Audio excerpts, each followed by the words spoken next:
사랑합니다. 성도 여러분, 목요일이 되었습니다. 어제 수요 예배에 은혜 주신 하나님께서 오늘은 10월 직원 예배일인데 우리 직원 예배에 은혜 주실 것을 믿고 감사를 먼저 올려드립니다. 직원 예배 한 달에 한 번 모여요. 셋째 주 목요일 아침 점심에 모이는데 저는 이 직원 예배에 대한 부담이 커요.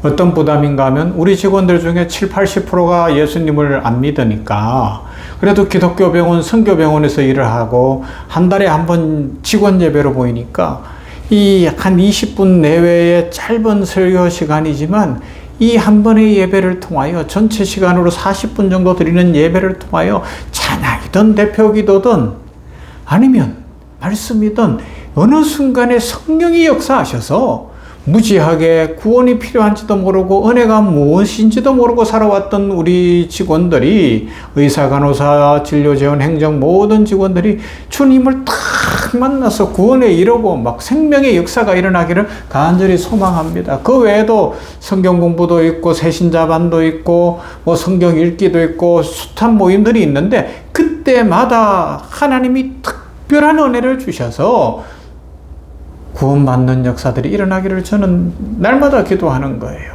오늘 하나님께서 우리 직원 예배에 특별한 은혜 주시기를 위해서 우리 함께 기도해 주시고 또 하나님이 그런 날로 만들어 주셔서 막 주님을 만나고 교회로 출석하고 예배에 참여하고 새 생명 얻은 기쁨 가운데 가는 우리 직원들이 많이 일어나게 되기를 간절히 소망합니다.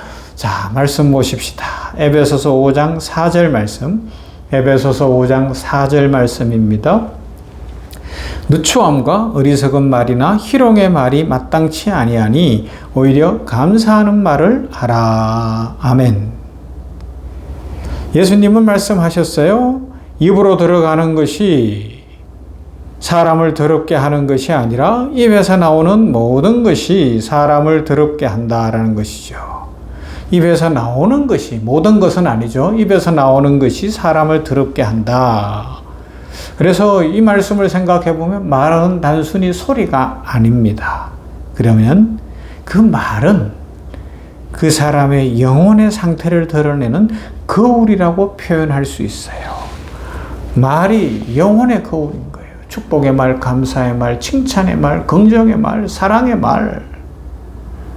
사랑의 5가지 언어라는 심리학 책이 지금까지 베스트셀러를 누리고 있는데 물론 거기에는 꼭 언어만이 들어가는 건 아니겠습니다만은 우리 그리스도인은 막 살리는 말을 해야 돼요. 축복의 말을 하고 말이 복되어야 될 줄로 믿습니다. 그런데 오늘 우리 시대를 보세요.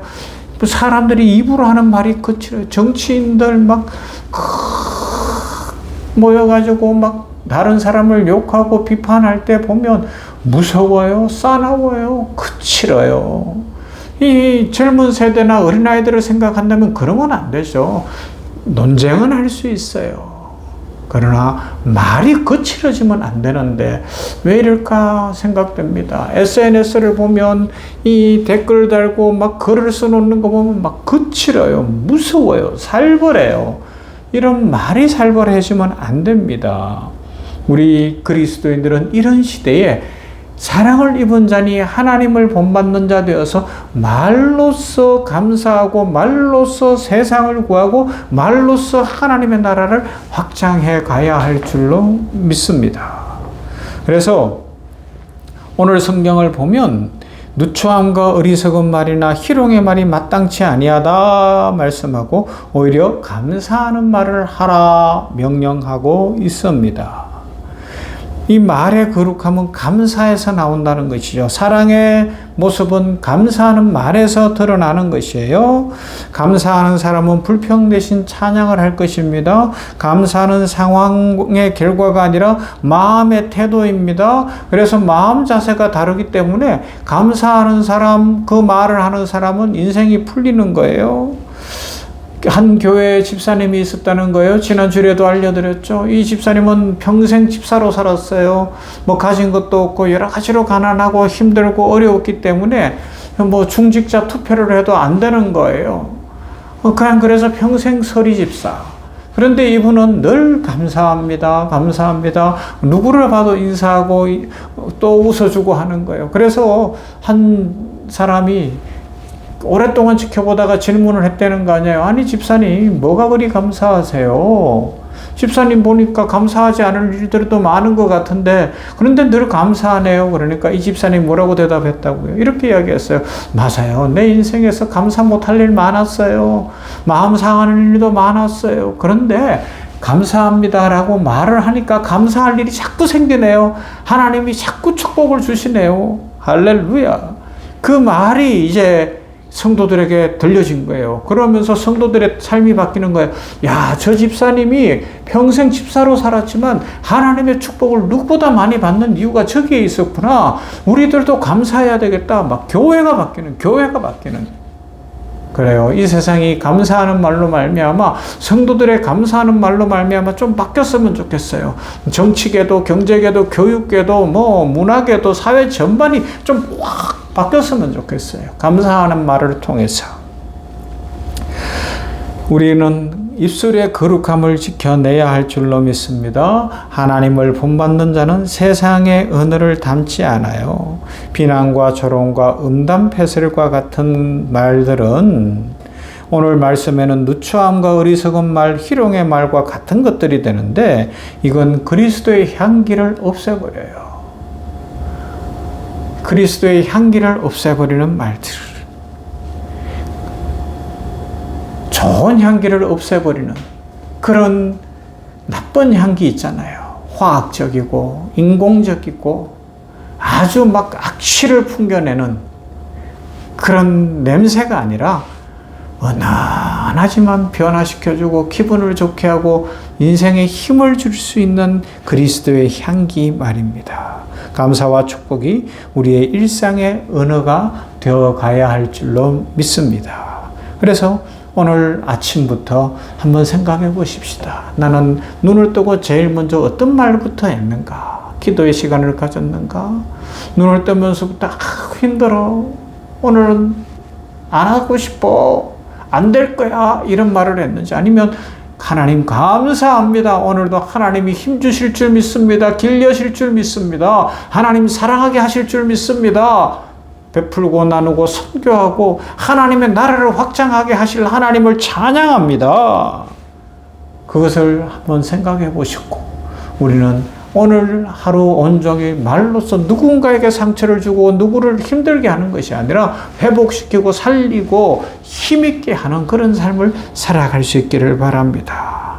감사의 언어는 우리의 삶을 따뜻하게 만들고 풍요롭게 만들고 기쁘게 만드는 줄로 믿습니다. 감사합니다 라는 말 한마디가 우리의 하루의 영적인 방향을 결정할 거예요.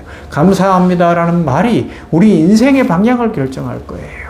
감사합니다라고 했는데 하나님이 들으시고 축복하시고 은혜와 복으로 채워가실 줄로 믿습니다. 여러분, 말은 단순히 그냥 언어로 표현되어지는 것이 아니라 우리 영혼의 창입니다.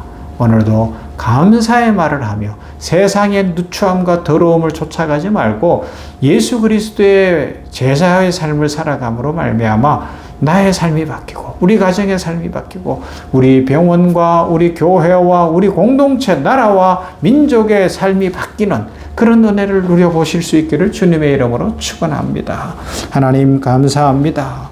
요새 이 세상에 말이 너무 거칠어졌습니다. 세계 정치 지도자들부터 해서 정치계에서부터 보면 말이 너무 거칩니다.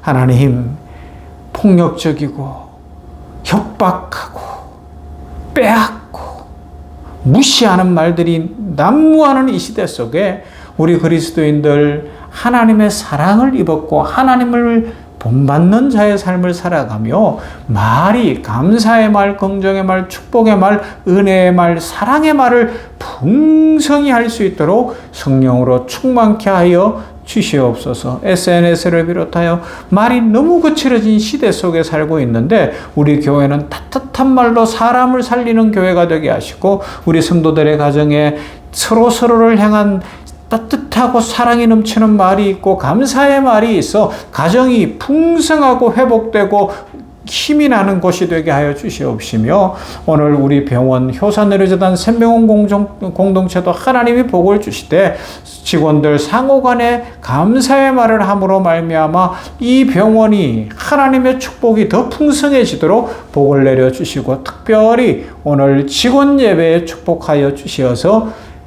안 된다가 아니라 예수 믿습니다. 오늘 역사가 일어날 줄로 믿습니다. 오늘 예배를 통하여 하나님이 영광 받으십니다. 고백함으로 축복과 은혜가 넘치는 날 되도록 직원 예배를 복 주시옵소서. 예수님 이름으로 기도하옵나이다. 아멘. 찬송합니다. 384장 나의 갈 길 다가도록.